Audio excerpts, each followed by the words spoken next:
Hey everybody, welcome back to the channel. Snake Doc here, and I've kind of got an interesting build I just kind of threw together. And I've always been kind of intrigued by this ever since I saw the first video on it. And basically what you have is the Smith & Wesson SD series or SW series, depending on which one you went with. This one happens to be the SD40 VE, so it's in 40 caliber, as we can see here, 40 Smith & Wesson. And it is so close to a Glock inside that it, with two small modifications, it will work on a Glock lower, Glock 19 size lower, Glock 23, 32, whatever. Maybe it's 33. I could be getting them wrong. Whatever the 357 SIG is in the G19 size, compact size. This one is the Palmetto State Armory Dagger full size. With the size of my hands, I don't like the 19 size grip length. I prefer the longer grip length.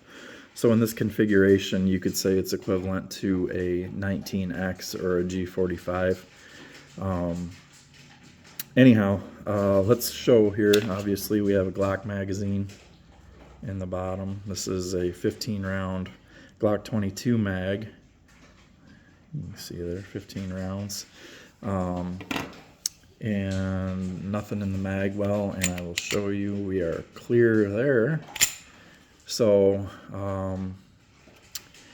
what happens there is, because the slide is a little longer in the rear, you can see that we have, I'm using this laptop screen behind me as a black background so you can see there's just a little bit of overhang.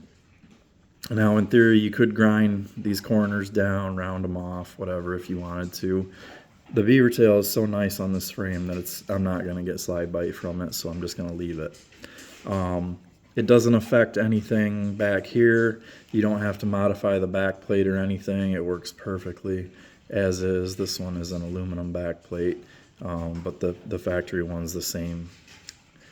So let's get into, let me pop this top off of here.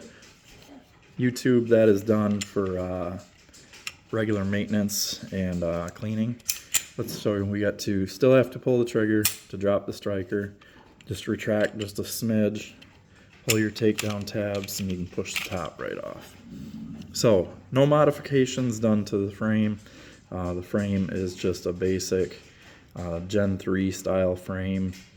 You could use a Gen 4 style frame. The only difference is the dust cover is going to be bigger, so you may have a gap around the front of your slide.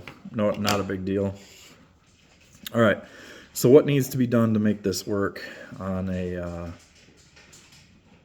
Glock lower? Well, pretty simple. Let's see, why is that out of focus? There you go. So all this shiny stuff right here is where I had to grind, and going straight across here there was like a mountain peak ridge, and you just want to leave this portion of it so it bumps. I'll show you, it bumps the connector and resets the trigger.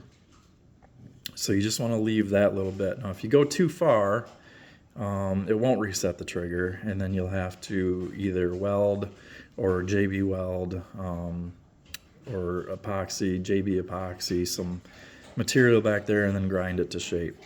On the Glock slide, normally that bar goes a little bit longer.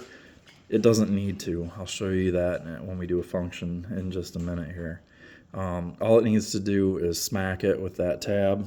Sorry, it keeps going out of focus. Smack it with that, and then that's sufficient to reset the connector. The other modification is, come on, focus, there we go, the striker. You just need to change the profile. You can either use a Glock striker, I've heard conflicting things on that, or I just took like my Glock 17 striker and just held it up next to this, and then just ground away on this until the profile matched the exact of the Glock. Very easy to do. Took probably 10 minutes using a Dremel and some diamond files, and then I just cleaned it up with some 1000 grit on a popsicle stick, and it's flawless. So what I'm talking about when I say the connector needs to reset Let's put the trigger in. So the trigger is in the regular forward position, ready to fire. Here you can see this little tab that bumps out here on the connector. Let me show it this way. There you go. After the trigger is fired, what happens is, as the slide reciprocates, it pushes that, and there you can see the trigger bar. Oh, God, it keeps going out of focus. All right, let me do that again. So, fire, that didn't move. Now watch, when that gets bumped, see the trigger bar pop up? Watch the cruciform. We'll do it one more time. So when you hit this, cruciform pops back up, and the trigger can be reset then. So the trigger is reset, and then the whole thing starts over again. Bang, pop, bang. So that little spot on the slide is just bumping this little tab right there. So that's how it works. Let me put it back on the top here, and I will show you. I've had to have the trigger in the reset position to fit the slide back on. I'm not sure exactly why that is, but it fits on there perfect. Now watch the trigger action. Click. There's your brake. Reset, brake. Reset, brake.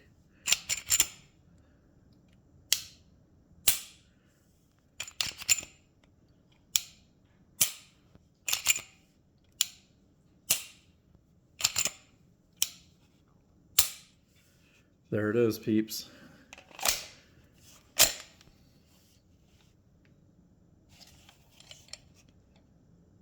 So, I'll try and get some range footage soon. I don't have any 40 cal ammo at the moment, so I'm probably going to order some online. It's just so expensive at the store, I don't understand. It's over like $22 a freaking 50 pack. So I'm going to order some online for around 15 bucks.